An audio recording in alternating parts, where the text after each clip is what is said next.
Pandora never opened a box.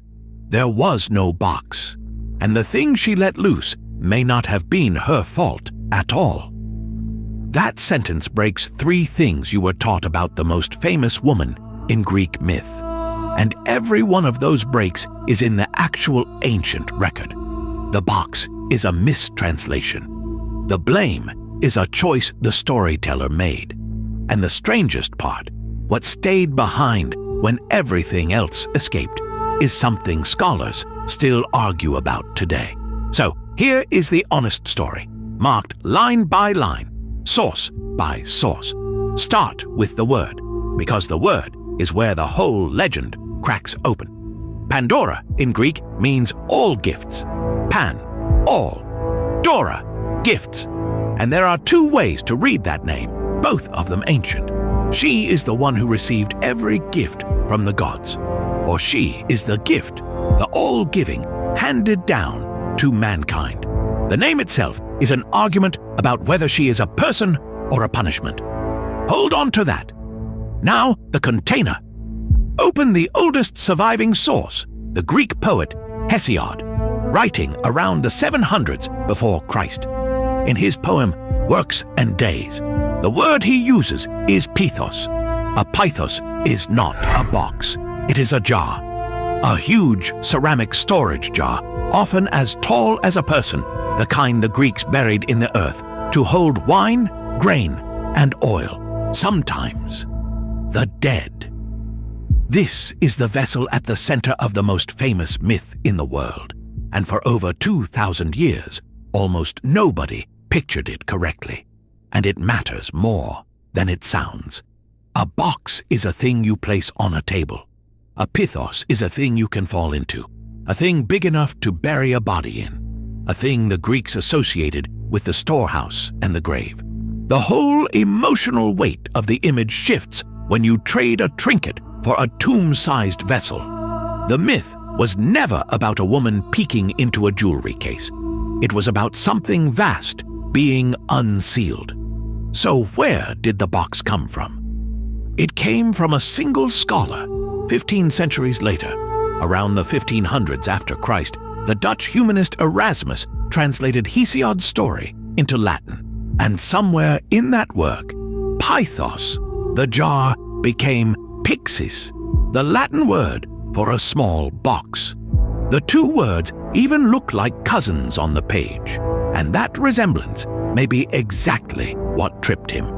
Scholars debate whether he confused the word, swapped it on purpose, or was thinking of a different myth entirely, perhaps the story of Psyche, who really does open a forbidden box later in ancient literature. But the result is not debated. That one slip by one translator is why 1 billion people picture a pretty little box when the text says a body-sized jar. The most famous object in Greek mythology is a translation error that hardened into fact. Now, the harder question, the one the children's books never ask. Whose fault was any of this? Go back to Hesiod, and the story is colder than you remember.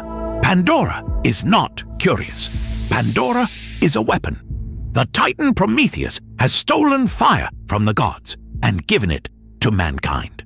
Zeus, enraged, decides that humanity, which to that point in the myth is entirely male, must be punished. And the punishment he designs is a woman.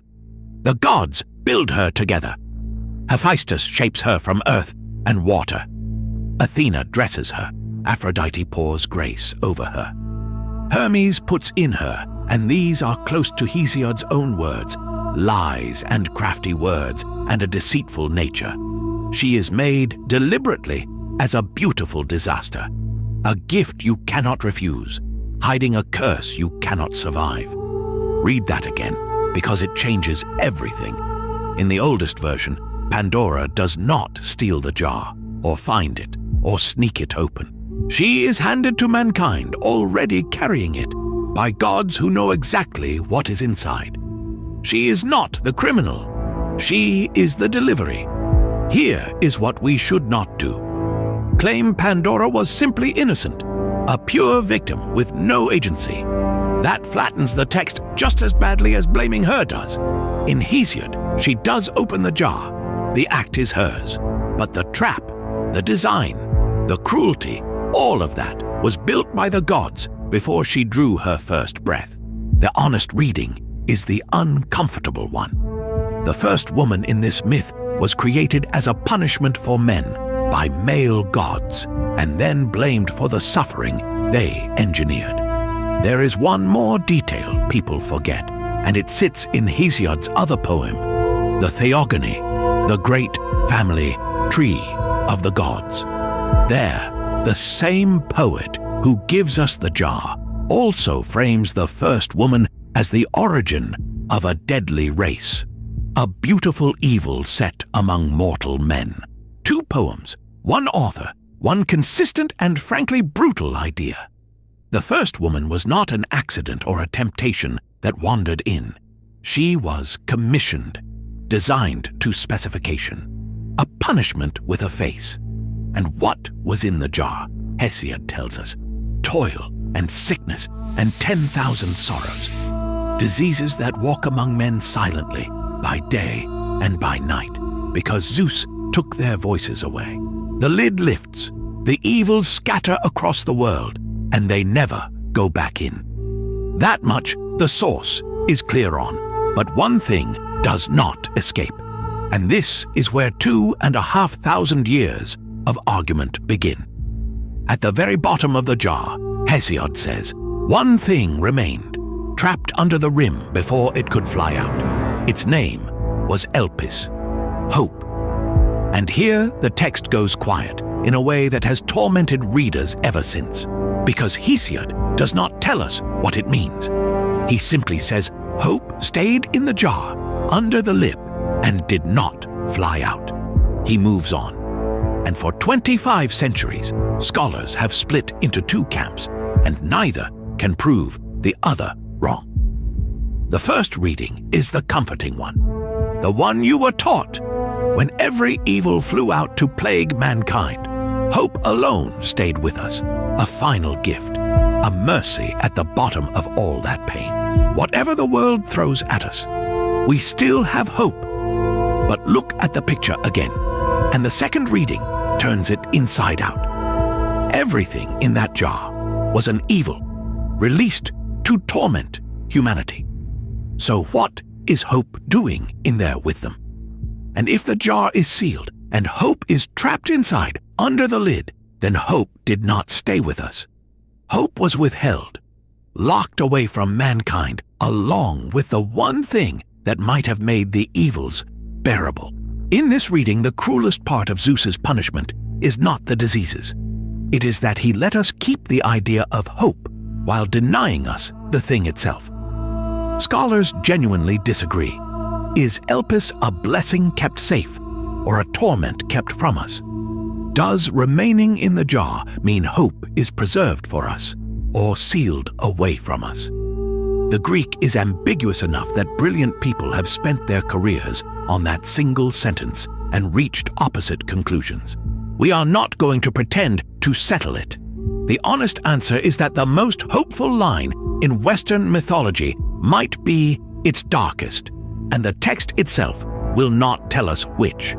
So let's gather what we actually have. There was no box. The oldest source says a jar, a pithos, and the box is a mistake one translator made 1,500 years later. Pandora's name means all gifts, and even the ancients could not agree whether that made her the blessed one or the curse itself. She was built by the gods as a punishment for men, which means the question of blame was never as simple as a curious woman and a forbidden lid.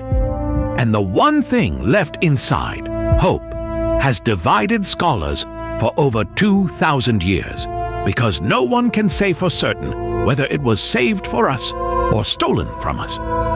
The clickbait version says Pandora was a foolish woman who doomed us all with her curiosity. The real story is stranger and far less flattering to the gods who wrote her fate. She was a designed punishment, blamed for a trap she didn't build, holding a jar she was given, sealing a hope no one can agree was a gift or a theft. That is what this channel is for. Real myths marked honestly. What the sources say, what the legends added, and where the experts still argue. One question before you go. If hope really was sealed inside that jar, away from us, do you think the gods were being merciful or cruel? New myths, told honestly, every week. So subscribe, and you won't miss the next one.